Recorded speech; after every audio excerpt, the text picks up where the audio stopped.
Assalamualaikum warahmatullahi wabarakatuh. Saya Prayogi Soleh Lensan dari SI4204. Saya akan mempresentasikan tentang transisi dari analisis ke desain menggunakan diagram interaksi. Tujuan dari presentasi ini untuk menjelaskan tujuan dan unsur-unsur model desain, mengidentifikasi elemen, membuat tampilan diagram komunikasi model desain, mengidentifikasi elemen-elemen penting dari diagram, membuat tampilan diagram urutan dari model desain. Terus ini adalah untuk peta prosesnya. Oke, selanjutnya, nah di sini memperkenalkan model desain. Nah, model desain ini dibuat dari model persyaratan use case, ada dua ya, use case dan model domain. Model desain digabung dengan model arsitektur untuk menghasilkan model solusi, dan ini contohnya. Oke, selanjutnya diagram interaksi. Diagram interaksi UML adalah nama kolektif untuk diagram berikut. Satu, diagram urutan. Dua, diagram komunikasi. Sebelumnya diagram komunikasi ini dikenal sebagai diagram kolaborasi. Dan ketiga, diagram ikhtisar interaksi, kombinasi diagram aktivitas dan fragmen diagram urutan.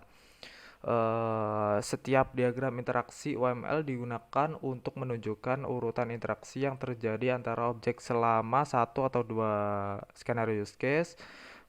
Yang kedua, satu bagian dari skenario use case. Diagram interaksi UML juga dapat digunakan untuk menunjukkan urutan interaksi yang terjadi di antara keduanya, yaitu sistem atau di dalam sistem ada sistem itu yang disebut dengan subsistem.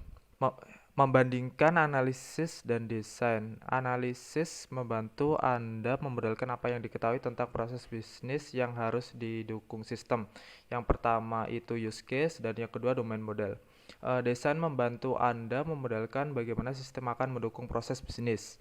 Model desain terdiri dari UI, boundary components, service components, dan entity components. Dan ini analisis kekokohan. Analisis robustness atau analisis kekokohan, yaitu proses membantu dalam mengidentifikasi komponen desain yang akan diperlukan dalam desain. Ya, ini contohnya untuk modelnya. Oke, selanjutnya input untuk analisis robustness ya. Satu, use case, dua skenario use case untuk use case tersebut, diagram aktivitas use case jika tersedia untuk use case tersebut, dan yang terakhir model domain. Output dari analisis robustness ini yaitu model desain biasanya ditangkap dalam diagram interaksi UML dengan komponen desain seperti batas, layanan, dan komponen entitas. Nah, ini komponen batas. Kelas batas komponen digunakan untuk interaksi model antara sistem dan aktornya, yaitu pengguna dan sistem eksternal. Ini contohnya. Abstraksi layar UI, sensor antarmuka, komunikasi, dan sebagainya. Komponen UI tingkat tinggi. Yang terakhir, setiap komponen batas harus dikaitkan dengan setidaknya satu aktor. Nah, ini selanjutnya yaitu komponen pelayanan. Kelas atau komponen kontrol atau layanan mewakili koordinasi, pengurutan, transaksi, dan kontrol objek lain, dan sering digunakan untuk mengenkapsulasi kontrol terkait dengan use case tertentu. Dan ini adalah diagramnya, contohnya. Mengkoordinasikan aliran kontrol. Yang kedua, mengisolasi setiap perubahan alur kerja dan komponen batas dan entitas. Nah, ini komponen entitas. Kelas komponen atau entitas digunakan untuk memodelkan informasi yang berumur panjang dan sering persisten. Ini contoh gambarnya. Entitas biasanya dikaitkan dengan objek domain. Yang kedua, sebagian besar entitas itu gigi entitas, dan yang terakhir, entitas dapat memiliki perilaku yang kompleks. Nah, ini komponen entitas dan pelayanan. Komponen entitas akan sering memiliki komponen layanan yang sesuai. Ini contoh gambarnya. Objek layanan akan sering mengontrol objek entitas yang sesuai.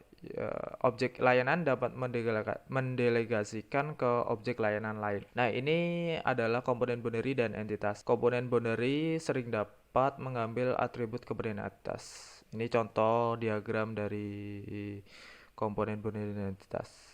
Ini mendeskripsikan proses analisis robustness. Satu, pilih use case-nya. Kedua, buat komunikasi diagram atau sequence diagram yang memenuhi aktivitas use case, yaitu identifikasi komponen desain yang mendukung kegiatan use case, gambarkan hubungannya, terus beri label pada asosiasi, dan yang ketiga, ubah komunikasi diagram menjadi sequence diagram atau sebaliknya untuk tampilan alternatif. Itu opsional. Dan ini mengidentifikasi elemen-elemen komunikasi diagram. Nah, ini diagram komunikasi UML itu terdiri dari elemen ini. Ini contoh gambarnya ya, diagram. Nah, ini variasi dari komunikasi diagram sebelumnya. Nah, mengidentifikasi komunikasi diagram tadi, sebuah pesan dapat menunjukkan satu nama pesan, panah arah, panah arah ada dua, panah ada padat adalah pesan sinkron, yang kedua panah terbuka adalah pesan asinkron. Ketiga, nomor urut yang menggambarkan urutan pesan, daftar parameter yang diteruskan ke objek penerima, kondisi penjaga yang menunjukkan pesan bersyarat, dan yang terakhir parameter pengembalian. Nah, ini membuat sebuah diagram komunikasi, yaitu pilih use case yang sesuai. Satu, tempatkan aktor dalam diagram komunikasi. Yang kedua, menganalisis from use case atau diagram aktivitas untuk use case.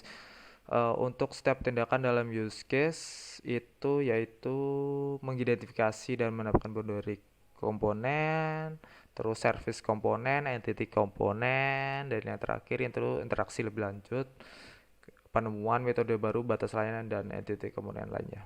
Nah, ini langkah pertama itu tempatkan aktor dulu. Terus yang kedua mengidentifikasi boundary komponen. Terus ini mengidentifikasi service komponen. Ini mengidentifikasi entity komponen. Terus yang langkah 2D ini mengidentifikasi interaksi tambahannya. Nah, ini contoh dia untuk yang komunikasi diagram ya. Dua diagram komunikasi berikut menunjukkan lebih banyak tampilan terperinci dari create reservation. Satu, skenario primer itu berhasil, dua, skenario sekunder tidak berhasil. Kamar yang ditawarkan ditolak oleh agen pemesanan. Rincian yang lebih halus telah dihilangkan untuk mengurangi kompleksitas. Nah, ini contohnya untuk diagram komunikasi 1. Ya, selanjutnya yaitu sequence diagrams, yaitu menyediakan perspektif berbeda dari interaksi antar objek, bisa digunakan sebagai ganti communication diagram, tidak berubah menjadi atau dari diagram komunikasi, terbukti lebih berguna untuk developer, menyoroti waktu pemesan interaksi. Bagian selanjutnya menjelaskan UML sequence diagram. Nah, ini mengidentifikasi elemen dari sequence diagram ya. Ini contoh gambarnya. Dan selanjutnya yaitu fragments. Sequence diagram mendukung notasi fragment. Kegunaan dari fragment ini adalah memperlihatkan sequence loop, memperlihatkan jalan alternatif, memperlihatkan dua atau lebih skenario untuk ditampilkan dalam satu diagram. Terus memperlihatkan referensi ke sequence diagram fragment terperinci lain. Dan yang terakhir memungkinkan kamu untuk memecah diagram besar ke beberapa diagram kecil ke beberapa diagram kecil. Nah, untuk yang slide selanjutnya memperlihatkan contoh fragment notation. Nah, ini contoh untuk fragment.